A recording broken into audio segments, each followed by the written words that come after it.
We start off today with breaking news. The son of late Congresswoman Eddie Bernice Johnson has announced today that he is planning to sue a major hospital network here in North Texas, accusing them of poor care that he says led to his mother's death.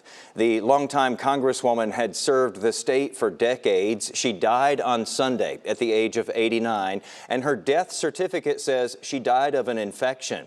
Cole Sullivan is joining us in studio this afternoon with more details on all of this. Cole, what have we been able to learn so far? Jason, Johnson's son says she would still be alive today if she had proper care at a Baylor Scott & White rehabilitation hospital. Her son says he found the Congresswoman left unattended and sitting in her own feces in her bed there, which the family's lawyer says caused an infection that killed her. Johnson was in the rehab facility after back surgery in September. The lawyer says antibiotics and more surgery could not beat that infection once it got into her surgery wound. She died New Year's Eve in hospice care. Johnson represented North Texas and D.C. for 30 years, a trailblazer known simply as EBJ. She was the first registered nurse elected to Congress. Her lawyer says Johnson knew what had happened and wanted accountability. Her son, Kirk Johnson, says his mom pressed her call button for help. He says he tried to find help too, but estimates she was left in that state for about an hour. Deplorable. She was being unattended to. She was screaming out in pain and for help. She was a nurse, as you know, and she knew what happened to her. We discussed it, and she asked me to pursue a case for her weeks ago. In a new statement in just the last 10 minutes, a spokesperson for Baylor Scott & White says Congresswoman Johnson was a longtime friend and champion in the communities we serve.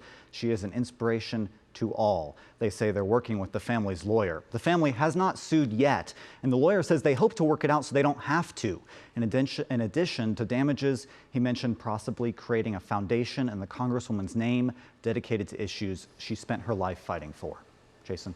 All right, Cole, thank you for all of that. Eddie Bernice Johnson retired last year, you'll remember, after nearly 30 years representing North Texas in Congress.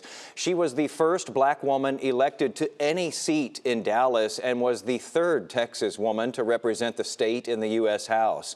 Union Station in downtown Dallas is named for Eddie Bernice Johnson to honor all she has done for Dallas Area Rapid Transit, or DART, as well as transportation in general in Dallas.